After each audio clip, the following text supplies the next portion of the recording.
with this because she's one of the best 3 to 4 players in the league. She's one of the best 3 players in the league. You are not. You are not. I'm sorry. Mario Chalmers can't get away with what LeBron could get away with. It's as simple as that.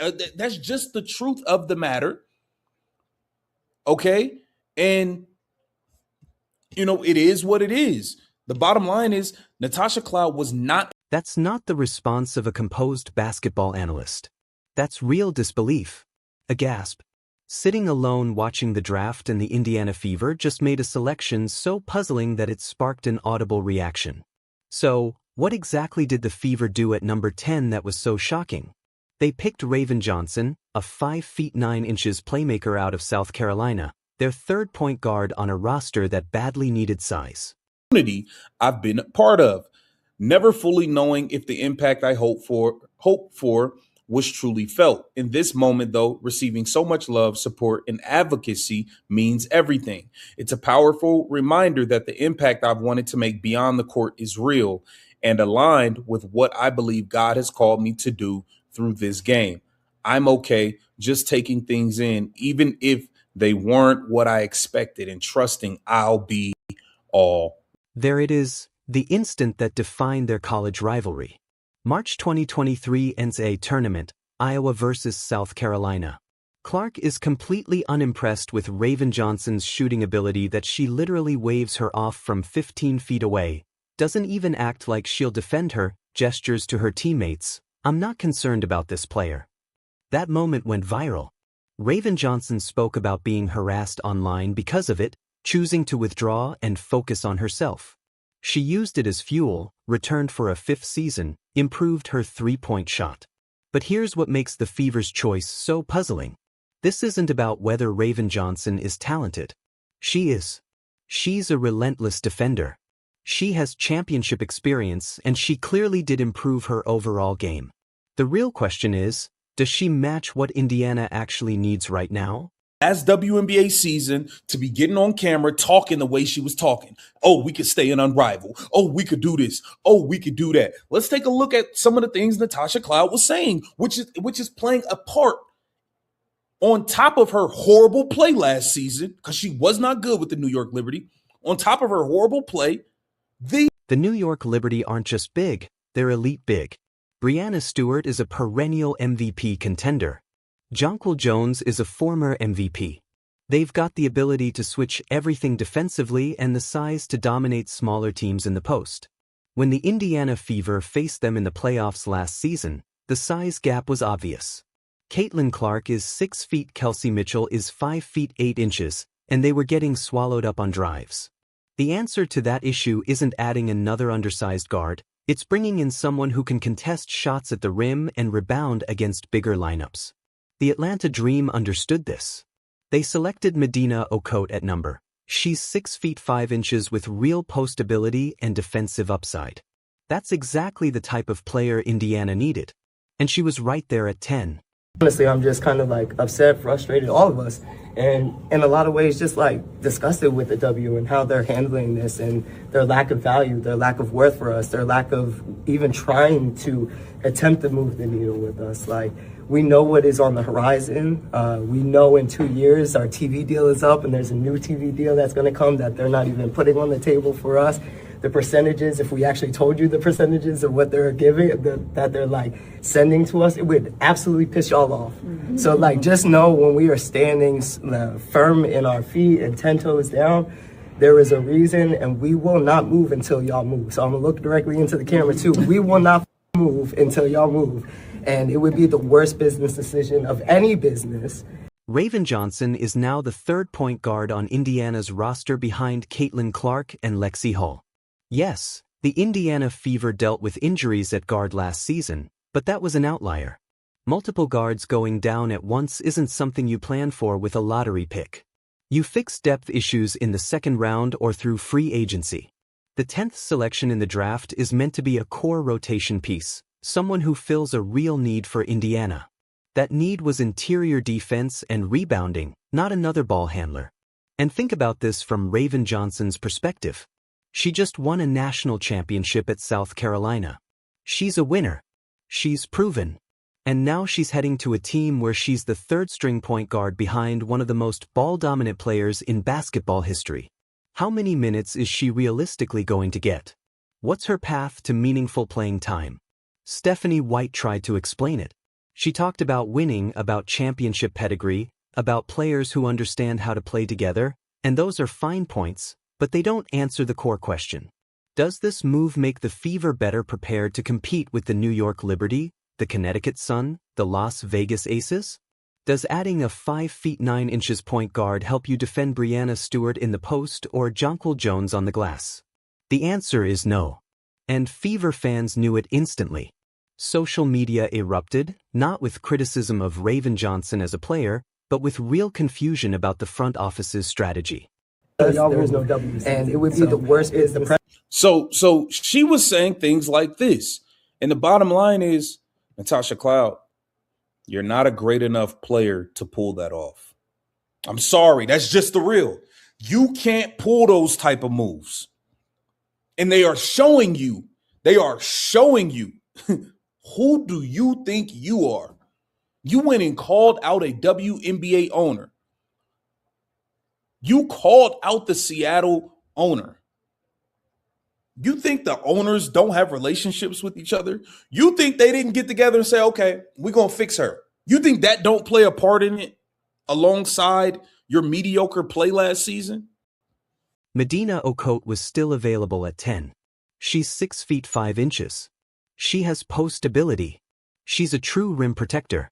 The Atlanta Dream grabbed her at 13 and they were already a big team. They recognized the importance of size in today's WNBA. Or look at what happened right after the Indiana Fever pick. Cody McMahon went to the Washington Mystics at 11. She's 6 feet 3 inches with range and defensive upside. Marta Suarez was still on the board. Even Sarah Tabayasu, who eventually went to the Chicago Sky, made more sense as a bigger wing defender. The Fever had options.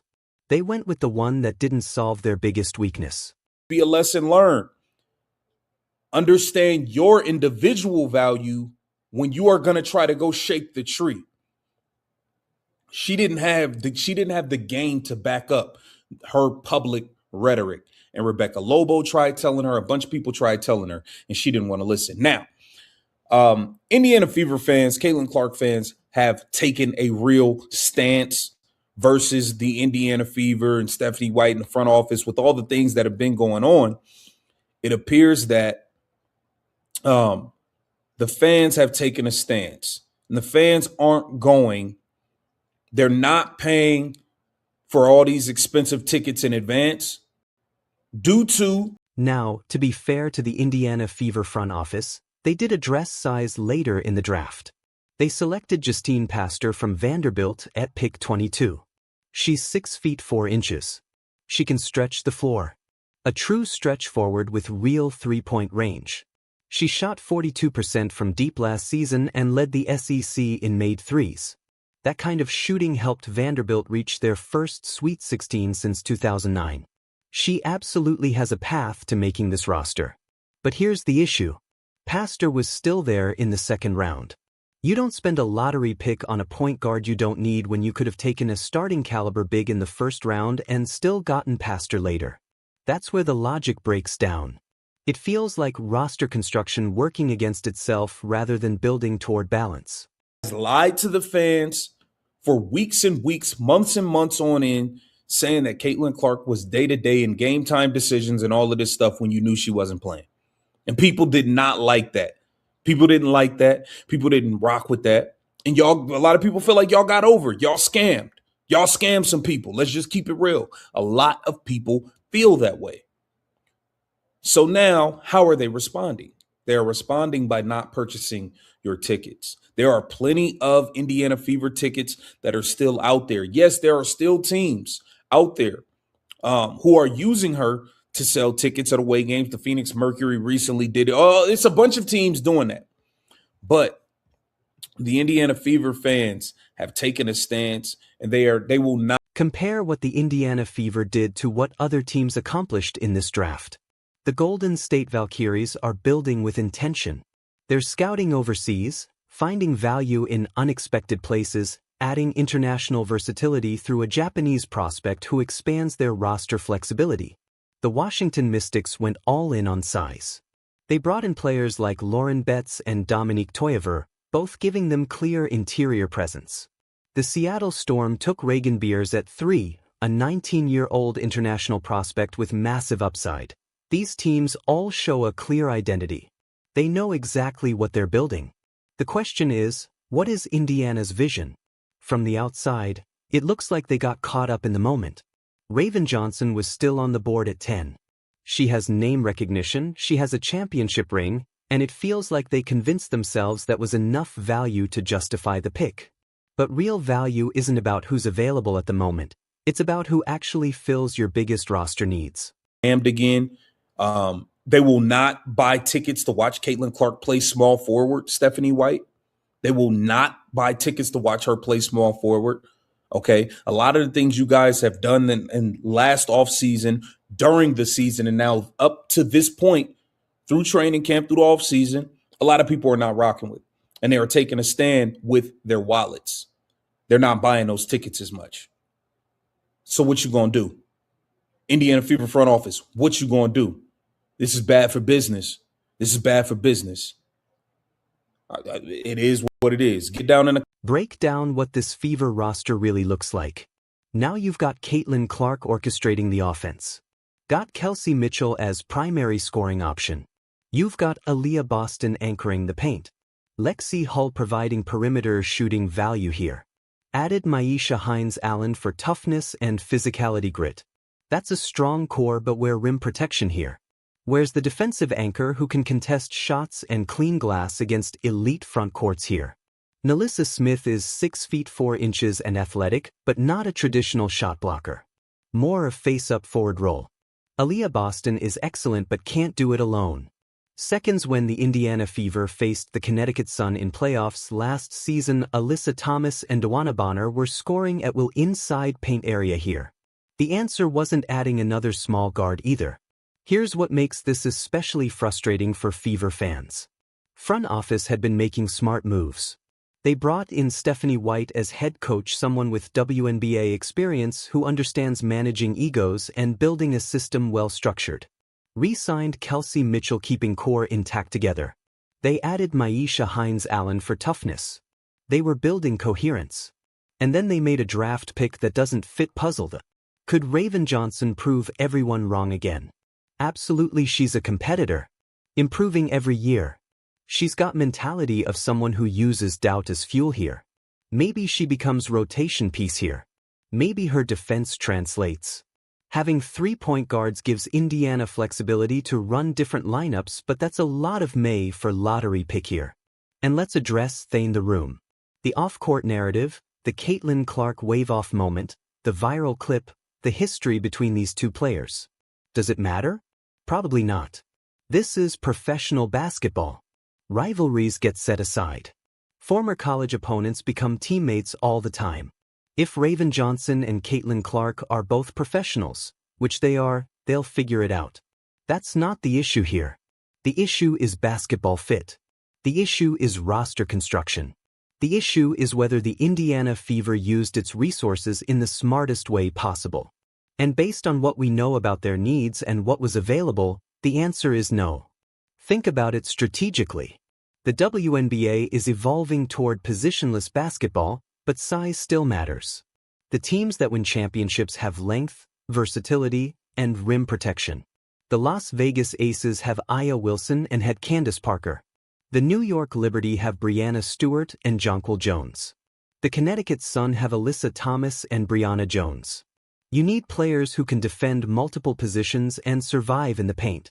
Indiana's biggest weakness was interior defense. They had a chance to fix it. They didn't. Now compare that to what the Washington Mystics did. They drafted Lauren Betts at 5. A true center with size, post-scoring, and shot-blocking ability. Then they added Dominique Malona at 9.